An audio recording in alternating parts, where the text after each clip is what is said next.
Dear students, ఈ వీడియోలో మనం 10th టాపిక్ సర్కిల్స్కి సంబంధించి లెసన్ అయితే మనం చెప్పుకోబోతున్నాము. So first of all, what is circle? Circle అంటే ఏమిటి? వెరీ సింపుల్ అమ్మా. సింపుల్ డెఫినేషన్ మనం చూసుకుంటే కలెక్షన్ ఆఫ్ ఆల్ పాయింట్స్.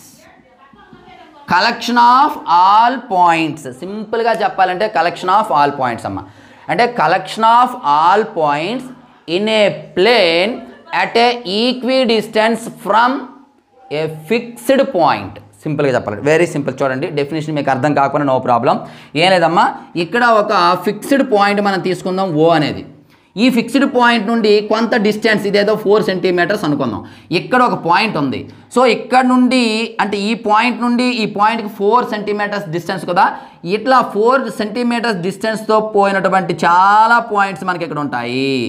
ఈ పాయింట్స్ అన్నిటినీ మనం కలిపినట్లయితే వచ్చినటువంటి ఈ షేప్ని మనం ఏమంటాము అంటే సర్కిల్ అంటాము. అందుకోసమే collection of all points in a plane, చూడండి, at a fixed distance or equidistance from the fixed point. ఓకేనమ్మా. ఈ ఈక్వి డిస్టెన్స్ ఏదైతే ఉందో దీన్ని మనం రేడియస్ ఆర్ అంటాము. అలాగే ఈ ఫిక్స్డ్ పాయింట్ ఏదైతే ఉందో దీన్ని సెంటర్ అంటాము. సెంటర్ ఓతో సూచించాం, సెంటర్ ఓ లేదా సి అనొచ్చు. సెంటర్ ఓతో సూచించాం, సెంటర్ అంటాము. ఓకేనా. ఇది మనకి సర్కిల్. మరి సర్కిల్లో మనం నేర్చుకోబోయేవి ఏమిటి అంటే, ఫర్ ఎగ్జాంపుల్ మనం ఇలా ఒక సర్కిల్ తీసుకుందాం ప్లేన్లో. ఈ సర్కిల్ తీసుకొని ఇక్కడ ఒక లైన్ తీసుకున్నాం. ఇది ఫస్ట్ కండిషన్ అనుకుందాం. సెకండ్ది ఇలా ఒకటి తీసుకున్నాం. థర్డ్ది ఇలా ఒకటి తీసుకున్నాం. ఇప్పుడు మీకు 3 రిలేషన్షిప్స్ ఇక్కడ ఇచ్చాను. లైను అండ్ సర్కిల్కి 3 రిలేషన్స్ ఇక్కడ ఉన్నాయి. ఇక్కడ ఎటువంటి రిలేషన్ ఈ రెండు మధ్యలో లేదు, అంటే రెండింటికి ఎటువంటి రిలేషను లేదు. బట్ ఇక్కడ చూసినట్లయితే ఈ సర్కిల్ అండ్ ఈ లైను ఒక పాయింట్ వద్ద ఇంటర్సెక్ట్ చేసుకుంది. ఒకే ఒక పాయింట్ వద్ద టచ్ చేసింది. ఇలా టచ్ చేసినటువంటి ఈ లైన్ని ఏమంటామంటే ఈ సర్కిల్కి టాంజెంట్ అంటాము. ఈ టాంజెంట్ అనే word English word Greek letters నుండి వచ్చిందమ్మా. టాంగ్రీ అనే గ్రీక్ లెటర్స్ నుండి రావటం జరిగింది. అయితే ఈ లైన్నే మనం ఏమన్నాము, టాంజెంట్ అన్నాము. మరి పాయింట్, మీటింగ్ పాయింట్ ఉంది కదా, దాన్నే పాయింట్ ఆఫ్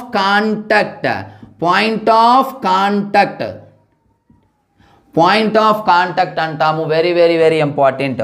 అయితే అంటే ఈ కండిషన్ గురించి ఇంకా డీటెయిల్డ్గా మనం మాట్లాడదాం తర్వాత దీని గురించి చూశాక. ఇక్కడికి వచ్చేటప్పటికి ఈ లైన్ అనేది ఈ సర్కిల్ని 2 డిఫరెంట్ ప్లేసెస్లో టచ్ చేసింది, అంటే 2 ప్లేసెస్లో ఇంటర్సెక్ట్ చేసింది.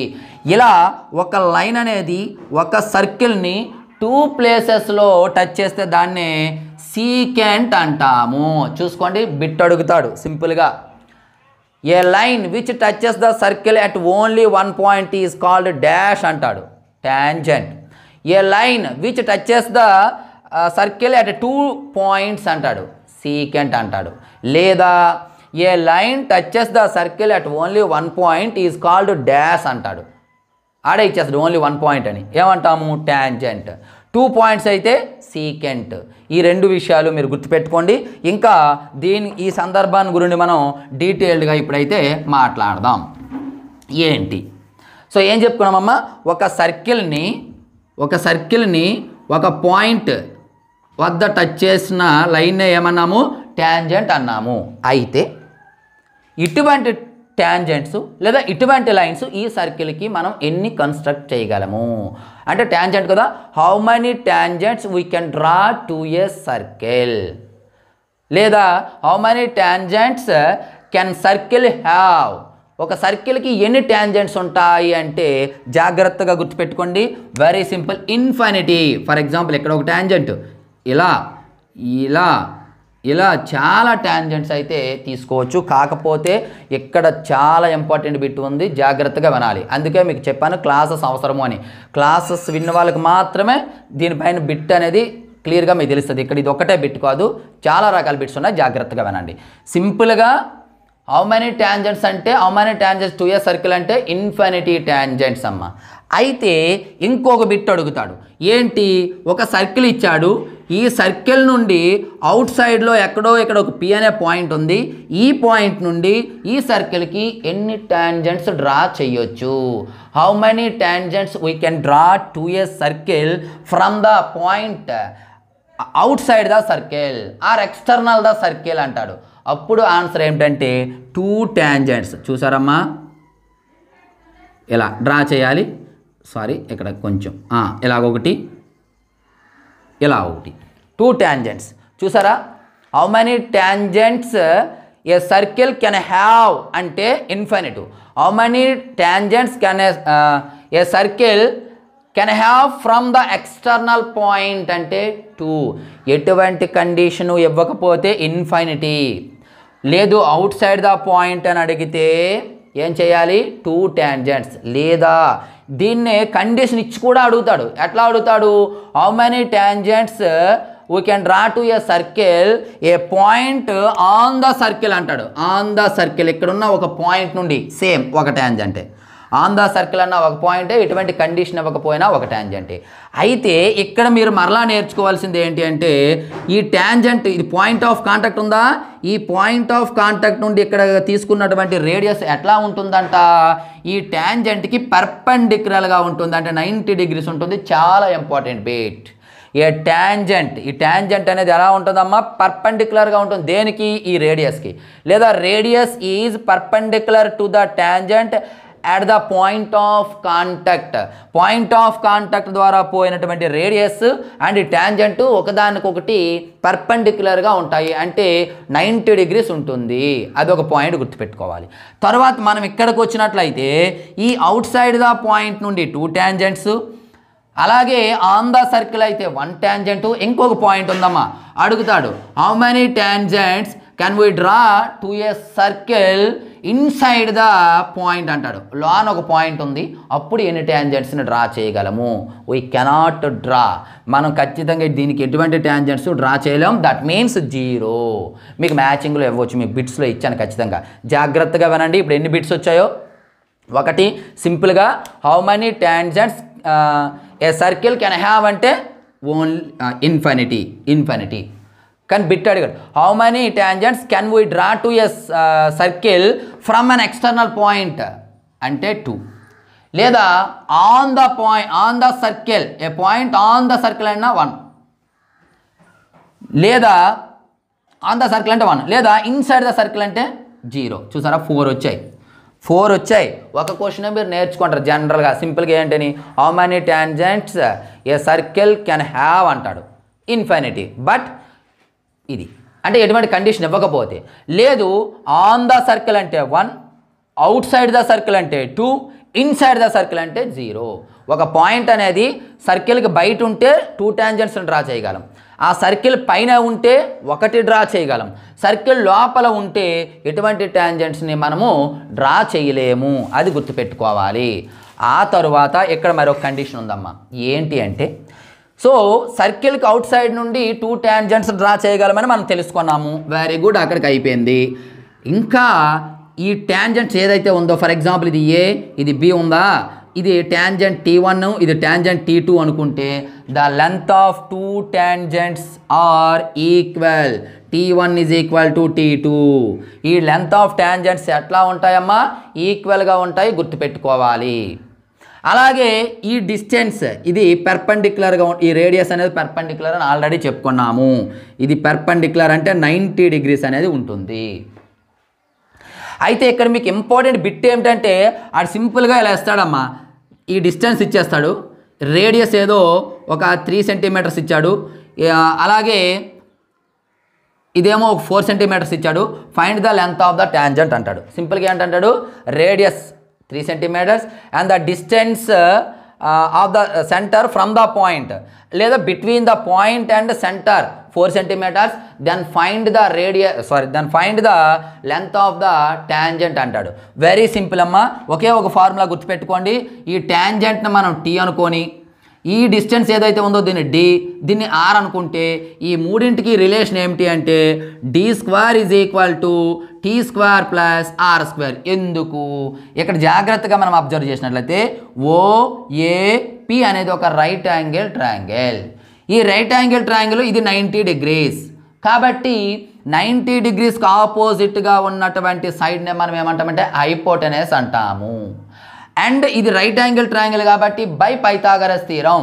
పైథాగరస్ అని ఆయన ఏం చెప్పాడు, in right angle triangle hypotenuse square is equal side square plus side square అని చెప్పారు. పైథాగరస్ థీరం అంటే మీరు ఫార్ములా గుర్తు లేకపోయినా పర్వాలేదు, పైథాగరస్ థీరం గుర్తుంటే చాలు. ఇది ఒక సైడు ఇది ఒక సైడ్ అమ్మ, ఇది హైపోటెనస్. అందుకే హైపోటెనస్ స్క్వేర్, హైపోటెనస్ అంటే D square is equal to side square plus side square, ఒక సైడ్ టీ మరొక సైడ్ ఆర్ స్క్వేర్. దీని నుండి లెంత్ ఆఫ్ ట్యాంజెంట్ కావాలంటే మనకి ఏమవుద్దమ్మా, దీన్నే T square plus R square is equal D square అని కూడా రాసుకోవచ్చు. కాబట్టి టీ స్క్వేర్ కావాలంటే ఈ ప్లస్ ఆర్ స్క్వేర్ వాళ్ళకి వెళ్ళిపోతుంది, D square minus R square. T కావాలి అంటే square root D square minus R square. ఇది గుర్తుపెట్టుకోవాలి. Length of tangent is equal to square root over D square root D square minus R square. లేదు అంటే డైరెక్ట్గా D square is equal to T square plus R square గుర్తుపెట్టుకోండి. ఎందుకు అంటే ఒక్కొక్కసారి D value అడుగుతాడు, ఒక్కొక్కసారి ఆర్ వాల్యూ అడుగుతాడు. ఏది అడిగినా పైథాగరస్ థీరం ప్రకారం వేసి ఇంకా ఈజీ, మీకు ఫార్ములా కూడా అవసరం లేదమ్మా. ఇది పైథాగరస్ థీరం ప్రకారం చేస్తాం చూడండి. ట్యాంజెంట్ ఎక్స్ అనుకోండి, లెంత్ ఎక్స్ అనుకుంటే ఇది హైపోటెనస్, ఓకేనమ్మా. ఇదేమో మనం 5 ఇద్దాం, ఇదేమో 5 ఇద్దాం, ఓకేనా. ఇప్పుడు ఇది హైపోటెనస్ స్క్వేర్ అంటే 5 స్క్వేర్ ఈజ్ ఈక్వల్, ఇది ఒక సైడ్ స్క్వేర్ ప్లస్ ఇది ఒక సైడ్ 3 మరొక side square. 5 5s are 25 is equal to x square plus 3 3s are 9 అమ్మ. ఈ 9 ఇటు తీసుకొచ్చేయండి, 25 minus 9 is equal to x square. 25లో 9 పోతే ఎంత వస్తుందమ్మా, 16 ఈజ్ ఈక్వల్ ఎక్స్ స్క్వేర్. అంటే ఎక్స్ ఇప్పుడు కావాలంటే ఏంటవుద్ది, రూట్ అయిపోతుంది, root 16 is equal to x is equal to 4 centimetres. అది పైథాగరస్ థీరం ప్రకారం అలా చేసేయండి. ఫార్ములా ప్రకారం చేసినా అట్లాగే మీకు వస్తుంది. కావాల్సి వస్తే చూసుకోండి. T is equal to D అంటే ఇక్కడ ఎంతమ్మా 5 root over 5 square minus R అంటే 3 square, that is equal square root 25 minus 3 square అంటే 9 రూట్ 16 ఈజ్ ఈక్వల్ టు 4. ఎట్లా చేసినా అలాగే వస్తుంది. ఒక్కొక్కసారి ఇలా ఇది ఇవ్వకుండా లెంత్ ఆఫ్ ట్యాంజెంట్ ఇచ్చాడు మనకి 4 అని. ఇప్పుడు ఈ డిస్టెన్స్ కనుక్కోండి అంటాడు. సేమ్ ఇప్పుడు ఇది హైపోటెనస్ కాబట్టి దీన్ని ఎక్స్ అనుకోండి.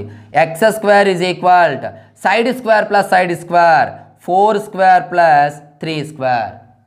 4 స్క్వేర్ అంటే 16, 3 స్క్వేర్ అంటే 9.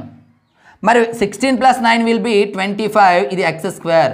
మనకి ఎక్స్ కావాలి కాబట్టి అటువైపు పంపించండి. Square root 25 that is equal to 5. ఇంతకుముందే చేసాం, ఇది 5 అని. ఈ విధంగా మనకి ఇక్కడ లెంత్ ఆఫ్ ట్యాంజెంట్ అనేది కనుక్కోవడం చాలా ఇంపార్టెంట్. ఆ కాన్సెప్ట్ కూడా మీరు గుర్తుపెట్టుకోవాలమ్మా. ఖచ్చితంగా ఆ కాన్సెప్ట్ గుర్తుపెట్టుకోవాలి. దానిపైన length of tangent maximum bit, length of tangent కానీ డి కానీ ఆర్ కానీ ఏది ఇచ్చినా సరే మీరు పైథాగరస్ థీరం ప్రకారం వెళ్ళిపోండి. ఆ తర్వాత ఇంకొకటి ఏంటంటే అమ్మా, మనకి ఇక్కడ ఒక ట్యాంజెంటు ఇక్కడ ఒక ట్యాంజెంటు ప్యారలల్గా ఒక సర్కిల్కి ప్యారలల్గా ఎన్ని ట్యాంజెంట్స్ డ్రా చేయగలమని బిట్ కూడా ఉంది. How many tangents we can draw to a circle parallel to each other. ఒకదానికొకటి ప్యారలల్గా ఉండేటట్టు ఎన్ని ట్యాంజెంట్స్ అంటే 2 ట్యాంజెంట్స్. ఇది ప్యారలల్ ఎలా చెప్పగలము, ఇక్కడ 90 డిగ్రీస్, ఇది రేడియస్, ఇది 90 డిగ్రీస్. సో ఇదంతా స్ట్రైట్ లైన్ అయిపోయింది అనమాట. 180 డిగ్రీస్ స్ట్రైట్ లైను. దీనికి 2 ట్యాంజెంట్స్ ప్యారలల్ ట్యాంజెంట్స్ అయితే 2 ట్యాంజెంట్స్ గుర్తుపెట్టుకోండి. ఇంతకుముందు ఒక సర్కిల్కి ట్యాంజెంట్స్ అడిగాం. ఎట్లా అడిగాము, సింపుల్గా హౌ మెనీ ట్యాంజెంట్స్ అంటే ఇన్ఫినిటివ్, లేదా ఆన్ ద పాయింట్ అంటే 1, అవుట్ సైడ్ ద పాయింట్ అంటే 2, ఇన్సైడ్ ద పాయింట్ అంటే 0. ఇప్పుడు ప్యారలల్ ట్యాంజెంట్స్ అంటే 2 ట్యాంజెంట్స్ అనేవి డ్రా చేయడం జరుగుతుంది. అండ్ నెక్స్ట్ వచ్చేసి సీకెంట్. ఆల్రెడీ సీకెంట్ అనేది చెప్పుకున్నాం. A line which touches the 2 points okay is called secant. అయితే how many secants are there అంటే ఇన్ఫినిటివ్. సీకెంట్స్ కూడా ఇన్ఫినిటివ్ ఉంటాయి. అయితే ఇక్కడ మీరు గమనించాలి, ఇక్కడ చిన్న డిఫరెన్స్ ఉంది. ఇలా ఇస్తే సీకెంట్, ఇదే లైన్ ఇక్కడికి ఇచ్చేస్తే ఇలా కట్ చేసేస్తే ఇప్పుడు ఏమైంది, ఇదేమో లైన్ అమ్మ, ఇదేమో లైన్ సిగ్మెంట్. రెండిటికి 2 నేమ్స్ ఉన్నాయి. ఒకవేళ మీరు డయాగ్రామ్లో ఇలా ఇచ్చేసి వాట్ ఈస్ దిస్ అని అడిగాడు అనుకోండి, మీరు సీకెంట్ అని రాస్తే తప్పు. A line which touches the circle at 2 distant points అంటే సీకెంట్. ఏ లైన్ సిగ్మెంట్ అంటే దాన్ని ఏమంటామంటే కార్డ్ అంటాం. A line segment which touches the circle at 2 distant points అంటే కార్డ్ అంటాము. ఒక సర్కిల్కి ఎన్ని కార్డ్స్ ఉంటాయంటే ఇన్ఫినిటీ ఆఫ్ కార్డ్స్ ఉంటాయి. అలాగే మరొక బిట్, ఈ ఎన్ని కార్డ్స్ డ్రా చేయగలమంటే ఇన్ఫినిటీ అని చెప్పుకున్నాం కదా. ఇది సెంటర్ అనుకోండి, ఇలా డ్రా చేసినట్లయితే ఇక్కడ ఈ కార్డ్ అనేది సెంటర్ గుండా పోయిందా, దానికి మరొక పేరు కూడా ఉందమ్మా. సో దీన్నే ఏమంటామంటే diameter. Diameter A card which passes through the centre, centre గుండా పోయినటువంటి కార్డ్నే మనం ఏమంటాము అంటే డయామీటర్ అంటాము. సెంటర్ ద్వారా పోయినటువంటి కార్డ్నే మనం డయామీటర్ అంటాం. ఇంకొకలా కూడా చెప్పొచ్చు, అంటే డయామీటర్ సంబంధించి ఇంకొకటి చెప్పొచ్చు. The largest card in a circle is diameter. So సర్కిల్లో ఉన్నటువంటి అన్ని కార్డ్స్ కంటే బాగా లెంత్ అయింది లార్జెస్ట్ ఏది అంటే diameter. Next how many diameters of the circle అంటే same infinity of diameters of the circle అని కూడా మనం చెప్పొచ్చు. ఈ విధంగా ఈ టాపిక్ని అయితే మనం చెప్పొచ్చు. దీనిపైన మనకి ఇంకా ప్రాక్టీస్ బిట్స్ ఉన్నాయమ్మా. ప్రాక్టీస్ బిట్స్ చేసేటప్పుడు అందులో ఇంకా చాలా బిట్స్ వస్తాయి మనకి. మరి ఒక బిట్ చెప్తాను చూడండి. ఒక్కొక్కసారి ఎట్లా ఇస్తాడమ్మా, ఇంపార్టెంట్ బిట్టే. ఇది ఒక ట్యాంజెంట్ అని చెప్పుకున్నాం, ఇది ఒకటి ఇలా. ఇక్కడ ఏదో మనకి ఇక్కడ యాంగిల్ ఇచ్చాడమ్మా ఓ 30 degrees. ఇప్పుడు మనకి ఈ యాంగిల్ కొనుక్కోమన్నాడు. ఎట్లా కొనుక్కుంటాం చెప్పండి? Very simple. ఇది మనకు ఆల్రెడీ తెలుసు 90 degrees. ఇది 30 degrees. ఇది మనకు తెలియదు కాబట్టి ఎక్స్ అనుకున్నాం. ఇప్పుడు ఇది పి అనుకుంటే ఓ అనుకుంటే ఓఏపి ఈజ్ ఒక ట్రయాంగిల్, రైట్ యాంగిల్ ట్రయాంగిల్. మరి ఒక ట్రయాంగిల్లో sum of 3 angles, interior angles ఎంతమ్మా 180. అంటే దాని అర్థం ఏమిటి? x plus 90 plus 30 is equal to 180. దీని నుండి మనకి x కావాలంటే 180, 30 ప్లస్ 90 ప్లస్ 30 కలిపితే ఎంతమ్మా 120. అటువైపు వెళ్ళిపోతే -120. ఇప్పుడు ఎంత వస్తుంది? 180 మైనస్ 120 అంటే 60 వస్తుంది. సింపుల్గా మనం చెప్పవచ్చు మొత్తం 180 ఉండాలి, 30 90 ఉంది, 180కి ఇంకెంత యాడ్ చేయాలి? 180 కావాలంటే 60, కాబట్టి ఇది 60. గుర్తుపెట్టుకోండి. లేదు ఒక్కొక్కసారి ఎలా అడుగుతాడు, బి యాంగిల్ ఏపీబి అంటాడు. ఇది మొత్తం అంటే అప్పుడు ఏం చేయాలి? ఇది 60 వచ్చిందా, ఇది 60 అమ్మ, ఈక్వల్గా ఉంటాయి. అది ఒక పాయింట్ గుర్తుపెట్టుకోండి. ఇక్కడ ఈ లైన్ అనేది ఈ 2 టాంజెంట్స్ మధ్యలో ఉన్నటువంటి యాంగిల్ని బైసెక్ట్ చేస్తుంది, 2 ఈక్వల్ పార్ట్స్ చేస్తుంది. ఇది 60 ఉంటే ఇది కూడా 60 ఉంటుంది, గుర్తుపెట్టుకోండి, చాలా ఇంపార్టెంట్. దాన్ని బేస్ చేసుకొని కూడా మనకి బిట్స్ అయితే ఉంటాయి. సో డియర్ స్టూడెంట్స్, ఇది ఈ టాపిక్. అయితే ఈ టాపిక్ అనేది మన ఛానల్లో ఫ్రీగా పెట్టబోతున్నాము. ఎందుకు అంటే ఆన్లైన్ క్లాసెస్ ఎంత డీటెయిల్డ్గా ఉంటాయనేది ప్రతి ఒక్కరికి తెలియాలి. అలాగే మన ఛానల్ నమ్ముకొని ఉన్న వారికి కొన్ని ఫ్రీ క్లాసెస్ అయితే ఇస్తామని చెప్పాం కాబట్టి ఈ టాపిక్ కూడా ఫ్రీ ఆఫ్ కాస్ట్తో ఛానల్లో పెడుతున్నాము. ఈ వీడియో చూసి ఇది ఎంత బాగుందో చూసి దాన్ని బేస్ చేసుకొని మీరు క్లాసెస్ అయితే తీసుకోండి. ఆల్రెడీ టాపిక్స్ అన్నీ అప్లోడ్ చేసాము, ఇంకా కొన్ని టాపిక్స్ అప్లోడ్ చేయవలసి ఉంది. అవన్నీ అతి త్వరలోనే చేసేస్తాం, నో ప్రాబ్లం. ఆల్రెడీ చేసినవి ఏవైతే ఉన్నాయో వాటిని ప్రాక్టీస్ చేయండి. ముందు బిట్స్ షెడ్యూల్ కూడా మీకు ఇచ్చాను, షెడ్యూల్ ప్రకారం వీడియోలు అయితే అప్లోడ్ అనేది చేయడం జరుగుతుంది. So thank you. నెక్స్ట్ మరొక ఇంపార్టెంట్ వీడియోతో మీ ముందుకు వస్తాను. ఈలోపు మీరు చేయవలసిన పని ఏంటి అంటే ఈ వీడియోను వెంటనే లైక్ చేసి మీ ఫ్రెండ్స్ అందరికీ కూడా షేర్ చేయాలి. So thank you. నెక్స్ట్ మరొక ఇంపార్టెంట్ వీడియోతో మీ ముందుకు వస్తాను. అందరికీ బాయ్.